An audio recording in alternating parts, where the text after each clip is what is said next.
Hello guys, this is Alex here, Car Guy. I want to make a follow-up video on test driving my 1997 Mercedes E320 inline 6-cylinder E-Class W210 chassis. And I want to make this video right now because this was an auction project I personally got for $600, as I mentioned on my last video. Great deal. Clean title, mileage is not high. It's got 127 now. It had 124 or something when I got it. And currently I got this vehicle done to about 90% of where I personally wanted to keep it for myself, which I will, because I really ended up liking that vehicle for my personal daily driver for years to come. So here's what I just recently did. I wanted to share with you how it drives and everything. I just recently put in a brand new tires just yesterday, and I did the balance of it. Not that bad on the stock 215 55 16-inch rims. So I paid about like $490 for 4 tires, including installation, balance, and all that stuff, which is not that bad for sure. I paid double than that on my Hyundai SUV a couple of days ago, so that's certainly not bad. Also, I did, as I mentioned in my previous video, I replaced brand new front and rear brakes and rotors, brake pads and rotors. So I did the brake fluid. I did replace the front struts, which are brand new. Also, of course, I replaced spark plugs, stuff like that. I did like all the engine air filters and stuff.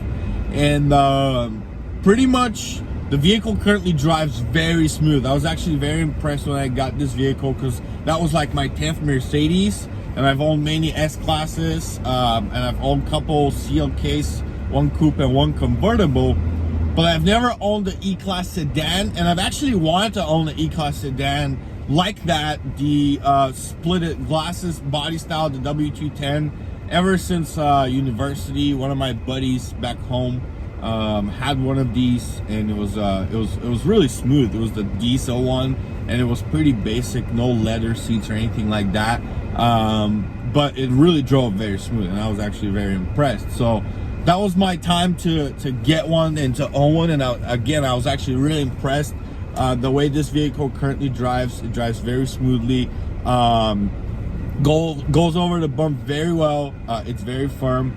Again, this is almost 25-year-old rear-wheel drive vehicle, so I wouldn't for sure say it's the safest at all. It's not, and that's one of the reasons why I put brand new tires in upcoming winter season, because in the Seattle area we get a lot of rain, and when I was driving it with kind of like bad tires the way it was, you can kind of feel the rear when you put a little more gas, a little more throttle in, and then the rear kind of starts going, left and right. So you don't want that. You want to be safe. That's why I really spend all the money on safety, like I mentioned to you guys, no matter what car I get. But this is what I did on that vehicle. And as you guys see the interior, I did the design those seats. I put in some money to where I'll make it where I really like it for myself. And I really did.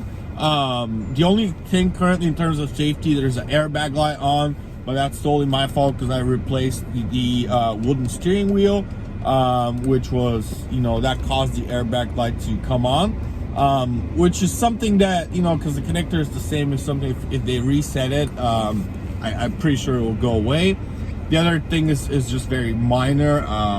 The headliner is falling out. That's the only other things wrong with the vehicle, and the rear left power window does not work. Also, actually, again, the CD changer unit just went out. I absolutely start hating these. They were really cool at the time, but that time was 25 years ago.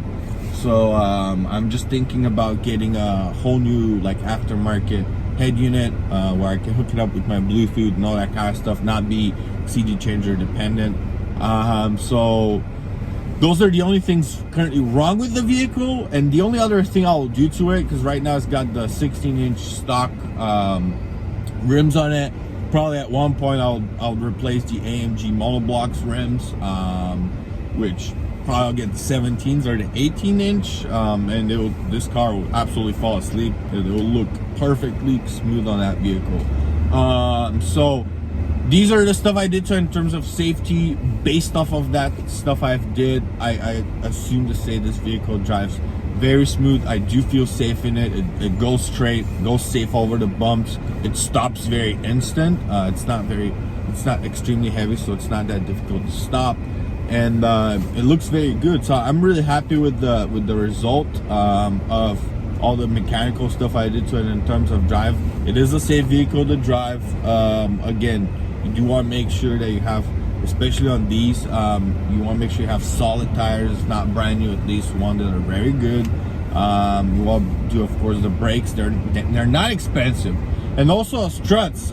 These vehicles, if the struts go bad, they're not that expensive to fix. I put brand new ones for $100. I did them myself because they're one of the easiest things to replace. So you can absolutely do it yourself as well. So yeah, that's what I would say about how the E-Class 320 drives, and based off kind of having all the new parts, all the new mechanics, and I really love it. It's smooth. I feel comfortable. It's spacious on the interior.